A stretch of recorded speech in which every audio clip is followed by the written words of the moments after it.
ትራምፕ አይናቸውን ወደ ኢትዮ ኤርትራ አዞረዋል። እየጋም የመጣውን የሁለቱ ሀገራት ትኩሳት ለመፍታት ትራምፕ አሸማጋይ ሆነው ተጠርተዋል። ኢትዮጵያ በውጭ ጉዳይ ሚኒስቴር በኩል ይፋ ያደረገችው ደብዳቤ በቀጠናው ከባድ ትኩሳት ፈጥሯል። ዋሽንግተን ኢሳያስና አብይን በአንድ ጠረጴዛ እንደ ኮንጎና ሩዋንዳ ለማስማማት ከጫፍ የደረሰች ይመስላል። እስከ ዝግጅታችን ፍጻሜ አብራችሁን ከቆያችሁ እነዚህንና ሌሎች መረጃዎችን በዝርዝር ታደምጣላችሁ። መልካም ቆይታ። ኢትዮጵያ የኤርትራ ጦር ከኢትዮጵያ ግዛት ለቆ እንዲወጣና በሀገር ውስጥ ከሚንቀሳቀሱ የታጠቁ ኃይሎች ጋር እያደረገ ነው የተባለውን ትብብር እንዲያቆም በይፋ ጠይቃለች። የኢትዮጵያ የውጭ ጉዳይ ሚኒስትር ጌዲዮን ጢሞቴዎስ ለኤርትራው አቻቸው ኡስማን ሳላህ በላኩት ደብዳቤ የኤርትራ መንግስት ድርጊት ቀጥተኛ የወረራ ተግባር ሲሉ ገልጸውታል።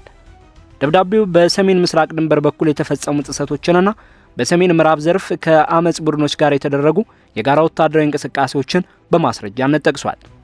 በተጨማሪም ለታጣቂዎች የጦር መሳሪያን ስለመቅረቡ በዝርዝር አስፍሯል። የኢትዮጵያ መግለጫ ደጋግሞ የቀረበው የዲፕሎማሲ ጥሪ ምላሽ ሳያገኝ መቆየቱን አጽንኦት ሰጥቶ የገለጸ ሲሆን ውጥረቱ ወደ ከፋ ደረጃ ሊያመራ እንደሚችል አስጠንቅቋል። በሌላ በኩል ደብዳቤው በሁለቱ ሀገራት መካከል ባሉ አጠቃላይ ጉዳዮች ላይ ለመደራደር ዝግጁነት መኖሩን አመልክቷል። ይህም የባህር ላይ ጉዳዮችና በአሰብ ወደብ በኩል ወደ ባህር የመውጣትን እድል በግልጽ የሚያካትት ሲሆን ሊሆን የሚችለው ግን ኤርትራ በመጀመሪያ የኢትዮጵያ ሉዓላዊነት ስታስከብር ብቻ እንደሆነ ተገልጿል። ለኤርትራ ለተላከው ደብዳቤ ዝርዝር ምላሽ ያልሰጠች ቢሆንም ቀደም ሲል ከአስመራ የሚወጡ መግለጫዎች መሰል ክሶችን ለኢትዮጵያ ወረራ ሰበብ የሚሆኑ በማለት ውድቅ ሲያደርጉ ቆይተዋል። ወቅታዊ ግጭት በኢትዮጵያ የትግራይ ጦርነት ወቅት በነበረው ታክቲካዊ ትብብርና ከዚያ በኋላ በተፈጠረው የጋራ መወነጃጀል ላይ የተመሰረተው ስብስብ የታሪክ ሂደት ውጤት ነው። እንዲሁም በጥር ወር መጨረሻ በኢትዮጵያ ፌዴራል ኃይሎችና በትግራይ ታጣቂዎች መካከል የተፈጠረው ግጭት በሰሜኑ የሀገሪቱ ክፍል ላይ ሌላው ያልተረጋጋ ሁኔታ እንዲፈጠር ምክንያት ሆኗል። ከ2015 በኋላ ግን መሰረታዊ ልዩነቶች በድጋሚ ብቅ ብለዋል። ኢትዮጵያ ኤርትራን ያለ ፈቃድ ወታደራዊ ኃይሏን በኢትዮጵያ መሬት ላይ ያቆይታለች። እንዲሁም የፕሪቶሪያውን ስምምነት የሚቃወሙ በትግራይ ውስጥ ያሉ አንዳንድ ኃይሎችን ጨምሮ ጸረ መንግስት ቡድኖችን ትደግፋለች ስትል ከሳለች። ኤርትራ በበኩሏ እነዚህን ክሶች ውድቅ በማድረግ ኢትዮጵያ ክሱን በተለይ ወደ ቀይ ባህር የመድረስ ፍላጎቷን ለማስፈጸም እንደ መስፋፋት ዓላማ ሰበብ እየተጠቀመችበት ነው ስትል ወንጅላለች። በየካቲት ወር መጀመሪያ በወጣ አንድ ዘገባ ላይ የታየው ትልቅ ለውጥ ጠቅላይ ሚኒስትር አብይ በአክሱም ከተማ በኤርትራ ጦር ተፈጽመዋል የተባሉትን ጥቃቶች በይፋ መጥቀሳቸው ነው። አስመራ እነዚህን ክሶች ለረጅም ጊዜ ስታስተባብል ቆይታለች። ይውቅና ኤርትራ ለአመጽ ቡድኖች የጦር መሳሪያ ታቀርባለች ከሚለው ቀጣይ ክስ ጋር ተዳምሮ ግንኙነትን ይበልጥ እንዲሻክር አድርጎታል። ኢትዮጵያ ባለስልጣናት ባለፉት ወራት ከኤርትራ የተላኩ ናቸው የተባሉ ጥይቶችን መያዛቸውንም ገልጸዋል። የተላከው ይፋዊ ደብዳቤ አሁን ለተከሰተው ቀውስ መንስኤ የሆኑ ሁለት አንገብጋቢ ነጥቦችን አጉልቶ ያሳያል። እነሱም በድንበር አካባቢ የተፈጸሙ ወታደራዊ ጥሰቶችና የውክልና ጦርነት ድጋፎች ናቸው።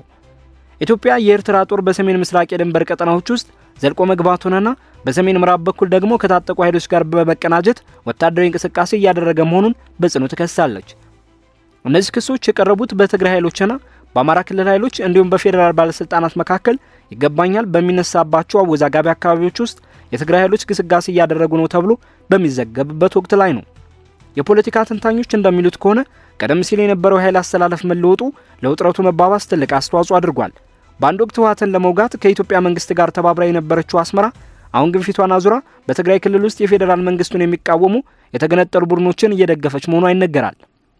ከነዚህ ወቅታዊ ምክንያቶች በስተጀርባ ያለው ስር የሰደደ መዋቅራዊ ችግር ግን ኢትዮጵያ ቀጥተኛ የባህር በር አለመኖሯ ነው። በዓለም ላይ ከፍተኛ የህዝብ ቁጥር የኖሯቸው የባህር በር ካጡ ሀገራት መካከል ቀዳሚዋ የሆነችው ኢትዮጵያ ከ120 ሚሊዮን በላይ ለሚሆን ህዝቧ የሚያስፈልገውን የውጭ ንግድ ከ90 በመቶ በላይ የምታከናውነው በጅቡቲ በኩል ነው። ጠቅላይ ሚኒስትር አብይ አህመድ አስተማማኝ የባህር በር ማግኘት ለሀገሪቱ የምጣኔ ሀብት እድገት፣ ለብሔራዊ ደህንነትና ለቀጠናዊ ውህደት የህልውና ጉዳይ መሆኑን በተደጋጋሚ ሲገልጹ ቆይተዋል። ኤርትራ ነጻነቷን ካገኘች በኋላ የአሰብ ወደብ ማጣት ታሪካዊ ስህተት እንደነበረም ጠቅሰዋል። በኤርትራ ደቡባዊ ክፍል ከኢትዮጵያ ድንበርና ከባብል መንደብ የባህር ወሽመጥ አቅራቢያ የሚገኘው አሰብ እስከ 1983 ዓ.ም ድረስ የኢትዮጵያ ዋና የንግድ መውጫ እንደነበር ይታወሳል። ወደቡ ጥልቅ የባህር ወለል ያለውና ለትላልቅ መርከቦች ምቹ ቢሆንም ከድንበር ጦርነቱ በኋላ ግን አገልግሎቱ እጅግ ውስን ሆኖ ቆይቷል። ኢትዮጵያ በደብዳቤዋ ላይ የኤርትራ ጦር ከይገባኛል ቀጠናዎች እንዲወጣ ቅድመ ሁኔታ ያስቀመጠች ሲሆን ይህ ከሆነ ግን ስለ የባህር ላይ ጉዳዮችና በአሰብ ወደብ በኩል ወደ ባህር ስለመውጣት አማራጮች ለመወያየት ዝግጁ መሆኗን ገልጻለች። ኤርትራ በበኩሏ መሰል መግለጫዎችን የሉዓላዊ ግዛቷን አንድነት የሚጋፉ ዛቻዎች አድርጋ ትመለከታቸዋለች።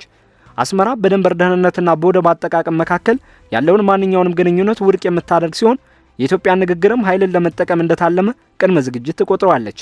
መልክዓ ምድራዊ አቀማመጡም ስጋቱን ይበልጥ ያባብሰዋል።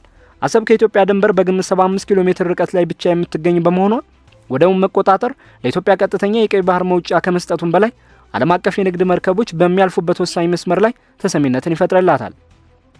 በዲፕሎማሲ ማህበረሰብ ውስጥ የሚዘዋወሩ መረጃዎች እንደሚያመለክቱት የዶናልድ ትራምፕ አስተዳደር በቀጠናው እየታየ ያለውን ለውጥ በጥብቅ እየተከታተለ ነው። ቀደም ሲል በአፍሪካ ቀንድ የሰላም ጉዳዮች በተለይም በአባይ ክርክር ዙሪያ ከቀጠናው መሪዎች ጋር ሲወያዩ የነበሩት ፕሬዚዳንት ዶናልድ ትራምፕ ሁለቱም ወገኖች ወደ ድርድር ጠረጴዛ እንዲመጡ ጥሪ ማቅረባቸው ተዘግቧል። የዋሽንግተንን አቋም የሚያውቁ ምንጮች እንደሚሉት ይህ ጥረት አሜሪካ በቀይ ባህር የንግድ መስመር ላይ የሚፈጠርን መስተጓጎል ለመከላከል ካላት ፍላጎትና ከጸረ ሽብር ትብብር አንጻር የሚመነጭ ነው። ምንም እንኳን አሁን ላለው የድንበር ቀውስ ይፋዊ የሆነ የአስታራቂነት ሚና ገና ባይረጋገጥም የአስተዳደሩ መግለጫዎች ትኩረት የሚያደርጉት ውጥረቱ ረግቦ ዓለም አቀፍ የንግድ መስመሮችን ሊያቃውስ የሚችል ሰፋ ያለ ግጭት እንዳይከሰት ውይይት መፍታት ላይ ነው። ቀጥተኛ የሆነ መደበኛ ጦርነት መጀመር ለሁለቱም ወገኖች ከፍተኛ የሆነ ፈተናን ይዞ የሚመጣ ነው። ኢትዮጵያ ከቁጥር አንጻር ሲታይ እጅግ ግዙፍ የሆነ ሰራዊት ያላት ሲሆን ተጠባባቂ ኃይሎችንና የክልል የጸጥታ መዋቅሮችን ጨምሮ ንቁ ተዋጊ ኃይሏ ከ138000 እስከ 500000 እንደሚደርስ ይገመታል። ይህ ኃይል በትግራይ ግጭትና አሁን ድረስ በሀገር ውስጥ በሚካሄዱ ዘመቻዎች የዳበረ ውጊያ ልምድ ያለው ነው። የኢትዮጵያ መከላከያ ሰራዊት በሰው ኃይል ብልጫ ያለው ከመሆኑም በላይ በድሮኖች የታገዘ ጥቃትና የተቀናጀ የእግረኛ ጦር እንቅስቃሴን የማድረግ ብቃት እንዳለው አሳይቷል። ይሁን እንጂ ኢትዮጵያ በአሁኑ ወቅት በአማራና በኦሮሚያ ክልሎች ውስጥ ለሚታዩ የሀገር ውስጥ የጸጥታ ችግሮች ምላሽ ለመስጠት ኃይሏን መበተኗ በኤርትራ ድንበር ላይ ብቻ ተኩሮ ሰፊ ጦር ለማሰለፍ እንቅፋት ሊሆንባት ይችላል። በሌላ በኩል ኤርትራ በግዴታ ወታደራዊ አገልግሎት ላይ የተመሰረተ ከፍተኛ ወታደራዊ ዝግጁነት ያለው ማህበረሰብ የገነባች ሀገር ነች። ከ3.7 ሚሊዮን ከማይበልጡ አጠቃላይ ህዝብ አንጻር ከ200,000 እስከ 300,000 የሚደርስ ንቁ የሰው ኃይል እንዳላት ይገመታል። የኤርትራ ጦር በዋናነት የመከላከል ስትራቴጂን የሚከተል በህዝባዊ ንቅናቄ ላይ የተመሰረተና ወጣ ገባ የሆነውን የድንበር መልክዓ ምድር ጠንቅቆ የሚያውቅ ነው። ኤርትራ ለባህር ዳርቻ ጥበቃ የሚሆን መጠነኛ የባህር ኃይል ያላት ሲሆን በቀይ ባህር ዳርቻ ላይም ስልታዊ የሆነ የጥልቀት መከላከያ ግንባታ አላት። በሁለቱም ወገኖች በኩል የሚታየው ትጥቅ በአብዛኛው የሶቪየት ዘመን አሮጌ መሳሪያዎች ቢሆኑም በቅርብ ጊዜ የተገዙ ዘመናዊ መሳሪያዎችም ተካተዋል። ሆኖም በማንኛውም ረጅም ጊዜ ሊወስድ በሚችል ግጭት ውስጥ አሸናፊውን የሚወስነው የሎጂስቲክስ አቅርቦት፣ የኃይል ዘላቂነትና የአየር ላይ የበላይነት ይሆናል። የወታደራዊ ተንታኞች እንደሚገምቱት ከሆነ ሙሉ በሙሉ ወደ ወረራ መግባት እጅግ ውድና በሎጂስቲክስ ረገድ አድካሚ ተግባር ነው። የሁለቱ ሀገራት ድንበር በግምት 1000 ኪሎ ሜትር የሚረዝም ሲሆን አብዛኛው መልክዓ ምድር ተራራማ ወይም በረሃማ ነው። አንድ አስመራና አሰብ ያሉ የከተማ ማዕከላትን ለመቆጣጠር መሞከርም አስቸጋሪ ግብ ነው። የውክልና ጦርነት ማለትም አማጺ ቡድኖችን መደገፍ በዝቅተኛ ወጪ ጫና ለመፍጠር እንደ አማራጭ ቢታይም ይህ አካሄድ ግን ወደማይፈለግና ቁጥጥር ወደማይደረግበት ከፍተኛ ግጭት የማምራት አደጋ አለው። በቅርቡ በትግራይ የተከሰቱ ግጭቶች እንደሚያሳዩት በኢትዮጵያ ውስጥ ያሉ የውስጥ አለመግባባቶች በፍጥነት የውጭ ተዋናዮችን ወደ ራሳቸው የመሳብ አቅም አላቸው።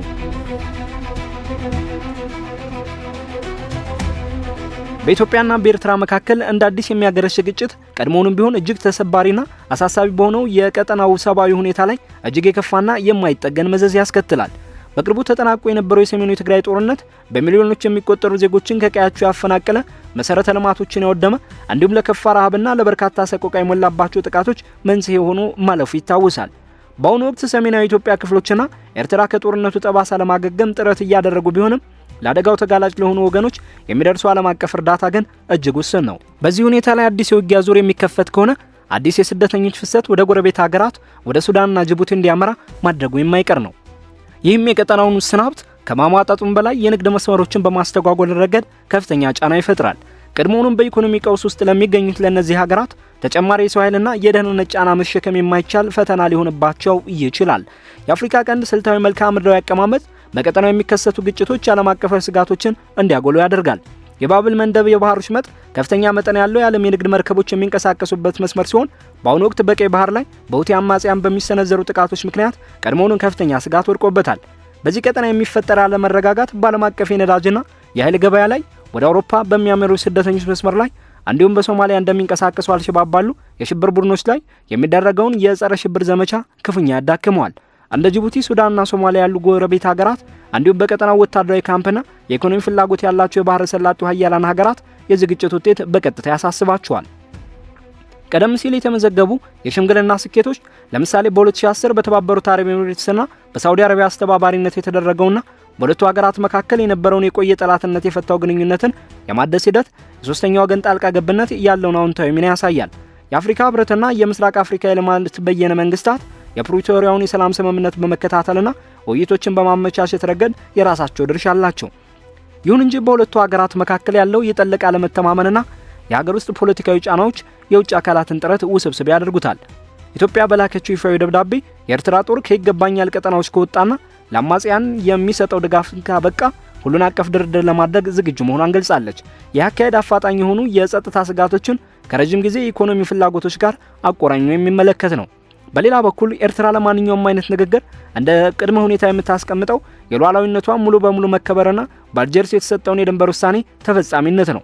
መተማመንን ለመገንባት የሚረዱ እርምጃዎች እንደ የጋራ የድንበር ክትትል ዘዴዎችን መዘርጋት፣ ጥላቻ ቀስቃሽ ንግግሮችን ማቆምና ሰብአዊ እርዳታ የሚንቀሳቀስባቸውን መንገዶች ማመቻቸትን ሊያካትቱ ይችላሉ። እንደ የጋራ መሰረተ ልማት ግንባታ ወይም የንግድ ስምምነቶች ያሉ ኢኮኖሚያዊ ማበረታቻዎች የመሬት ይገባኛል ጥያቄዎችን ሳይነኩ መሰረታዊ ቅሬታዎችን ለመፍታት ይረዳሉ። በተለይም የአሰብ ወደብ ጥያቄን ለመፍታት እንደ ረጅም ጊዜ ኪራይ፣ ልዩ ኢኮኖሚ ቀጠናዎች ወይም በዓለም አቀፍ ተቋማት ዋስትና የሚሰጥባቸው የትብብር ማዕቀፎችን የመሳሰሉ መፍትሄዎችን መፈለግ ግድ ይላል። ይህም መሬትን በቀጥታ ከመውሰድ ይልቅ በጋራ ተጠቃሚነት ላይ ያተኮረ ስምምነት እንዲኖር ያስችላል።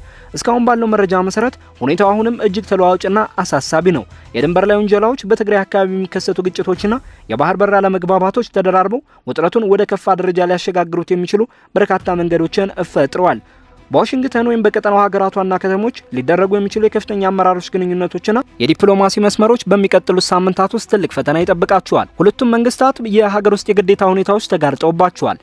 ኢትዮጵያ ከበርካታ የሀገር ውስጥ የጸጥታ ፈተናዎችና ከኢኮኖሚ ጫናዎች ጋር እየታገለች ሲሆን፣ ኤርትራ ደግሞ ለስርዓቷ ደህንነትና ለሀገራዊ አንድነት ቅድሚያ ትሰጣለች። የአፍሪካ ቀንድ ተደጋጋሚ የግጭት አዙሪቶችን አስተናግዷል። አሁን ያለው ቀውስ መሪዎች ይህን አዙሪት በድርድር ሰብረው መውጣት እንደሚችሉ ወይም የታሪክ ቅሬታዎችና ስልታዊ ፍላጎቶች ዳግመኛ በሰላም ላይ የበላይነት እንደሚይዙ የሚፈተንበት ወቅት ነው። ነባር ስምምነቶችን ተግባራዊ ማድረግ፣ ከወታደራዊ ትንኮሳዎች መቆጠብና ለውይይት የሚደረገውን ዓለም አቀፍ ድጋፍ አጠናክሮ መቀጠል ወደ ሰፊ ጥፋትና ደም መፋሰስ እንዳይመለስ ለመከላከል ያለው ብቸኛውና አስተማማኝ መንገድ ነው።